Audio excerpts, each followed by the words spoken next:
Hey guys, welcome back to Bibliophile Reads. I'm Courtney. You're joining me this week for another weekly reading wrap-up. This week, I was hoping to start off with another weekly vlog like I did last week. However, that just wasn't in the cards for me. It just didn't happen, and so that's okay.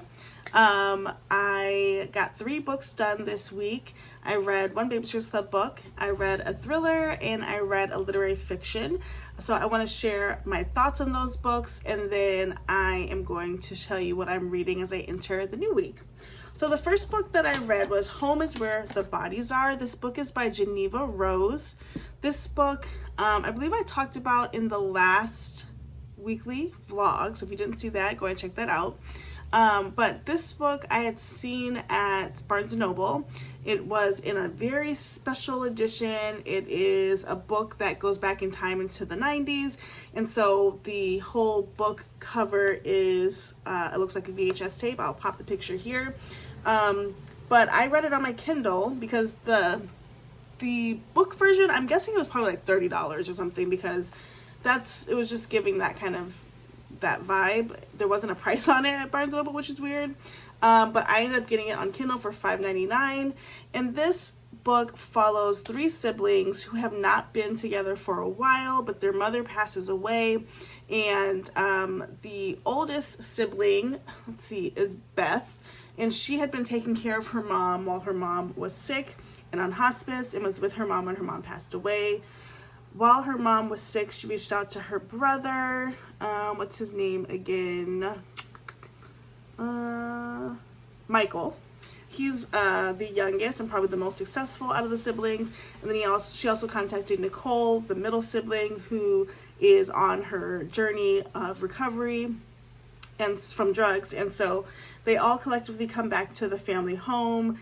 And as they start cleaning up, they are finding some tapes about like just home videos. And on one of the home videos, there is the sort of aftermath of a crime scene, and their parents are involved. And so throughout the book, we're kind of getting a present timeline and a past timeline as we talk about like how did this death come to be, what were the parents' involvement, what was the aftermath, and more secrets started coming up. And so I read, what was the other Geneva Rose book I read? One of Us Dies or something. I'll put it down below. But Geneva Rose's writing I really like. It's really easy to get into. It was a nice read. I think I'm just looking on Goodreads right now. It was 295 pages, so not terribly long. It did take me a few days though to finish it because I was just lightly reading it. I wasn't like trying to like nose down and read it. But I definitely enjoyed it, and I highly recommend it. It falls in the categories of thriller, mystery, and mystery thriller. I would say there is a mystery element, not of a who done it, but like how they done it. So I would highly suggest reading this book. And again, it's $5.99 on Kindle. If you have a Kindle, I'm sure it's about that price on Kobo as well.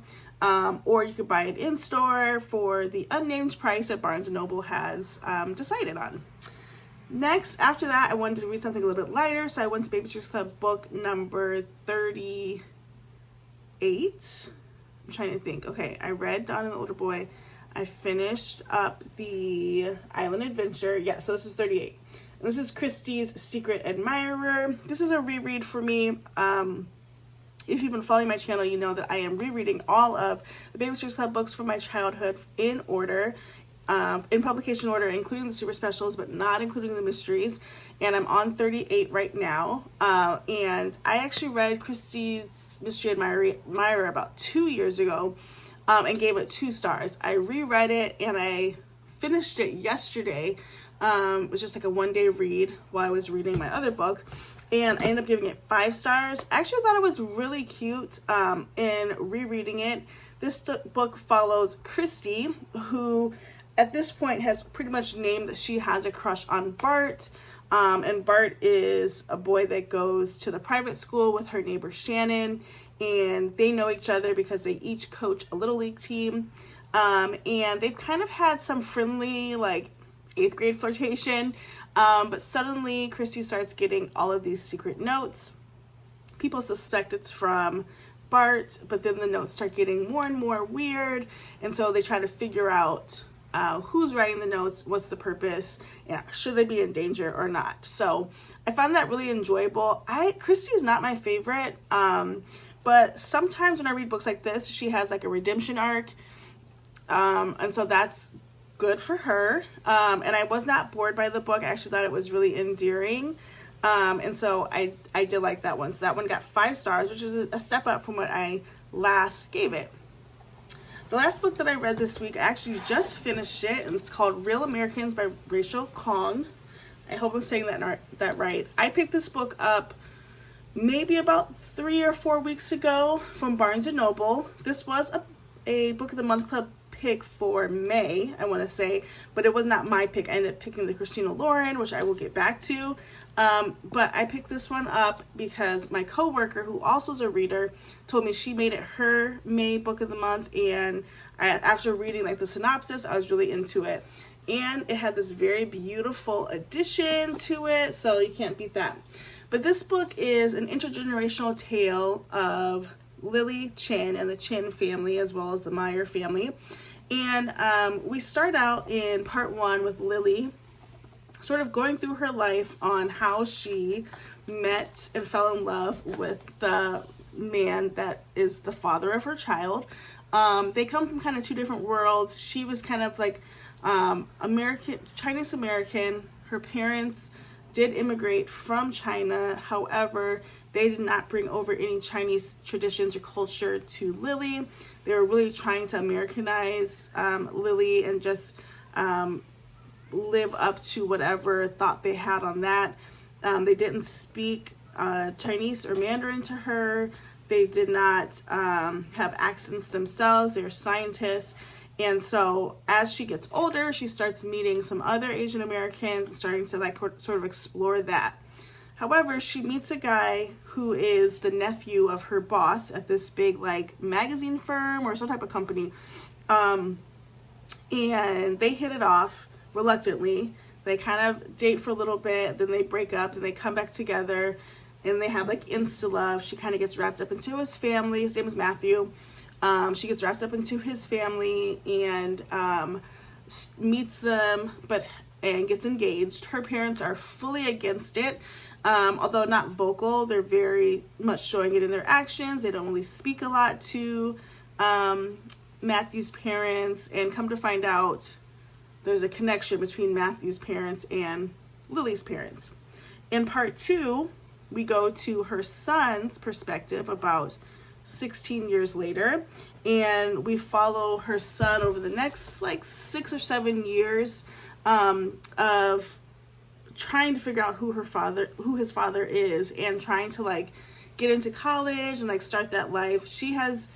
All we know in part 2 is that they are not married anymore. Matthew and Lily are not married anymore, and Lily has said nothing to her son Nick about his father.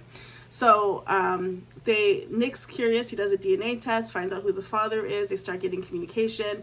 Matthew, being like a huge corporate guy, is very wealthy and helps Nick not only get into college because of his last name, but also pay for it. And they kind of start a relationship that way. Nick finds out he has a sibling. So it just kind of like goes through the journey of like trying to get to know each other, and then like not telling his mom about this. And so it's like a big thing that way. And then the last part is sort of the grandma's story, Lily's mom's story, about how she immigrated from China to America, what were the reasons, what her schooling was like her whole backstory, and it's told as if she's telling it to Nick as he's found her. And so all of that was good until the grandma's part, because I felt like the grandma's part really got not confusing, just like not necessary, in the sense that we got her story, and then we would flip back to Nick in the present time and like the conflict he has with his mom and his actual father. So there was like a lot of back and forth going on that I wasn't interested in. Ultimately, I gave this book a 3.5 to a 3.75. I put it on Goodreads as a 4, but in my review, it says 3.5 to 3.75. I definitely think it's worth the read. It's a great literary fiction book. It is written beautifully. I really want to see what else this author has written, because I would definitely read something else by the author. And the story was really good. And I want to say this, and I don't want it to be taken because it's an Asian family, but it really gives the same idea of like Joy Luck Club, in the sense that we're watching a generational story and how each generation impacts the next. And just sort of like what each generation goes through and the sacrifices they make to make it better for the next generation. So I highly recommend it. I did like it. Like I said, I just didn't really love the last part of it. So now we are winding down in the last week of May. I'm excited to start figuring out what the book of the month clubs will be for this month. And I'm going to start putting together a June TBR, so like a summer reads I'm feeling for June. So I'm reading 2 things right now, and actually I'm in no rush to read either. We'll see how it goes. On my Kindle, I have the book, The Proximity Factor. This was on Kindle Unlimited, and from what I know, I didn't really read much of it because, as I've said before, romances are really less exciting to me right now because they're getting kind of predictable. This is a forced proximity tale. I know that. I know they're rooming together and they're eventually going to fall in love. So no surprises, but it's short. It should be cute. Might be a good little something. And then I'm coming back to How to End a Love Story. This was my April book of the month that I did not finish. I can't remember why I didn't finish it. It probably was just too basic, or I just wasn't into it. I don't know how far I got because the bookmark's right at the beginning. So I guess we'll be starting over. But this is not too long. It is 370 pages. And so we'll get into that, and we'll enjoy starting that. But again, I'm not in a rush. There's been plenty of books read in the month of May. I have a couple more middle grades that I could chop down to that I didn't get to. And so that could be a possibility too, so you never know. So maybe I'll do a weekly vlog. It just depends on how much I read. But anyway, that is the weekly wrap up. Nice and short this time. 3 books, 3 great reads. Recommend all 3 of them. Check them out if you haven't.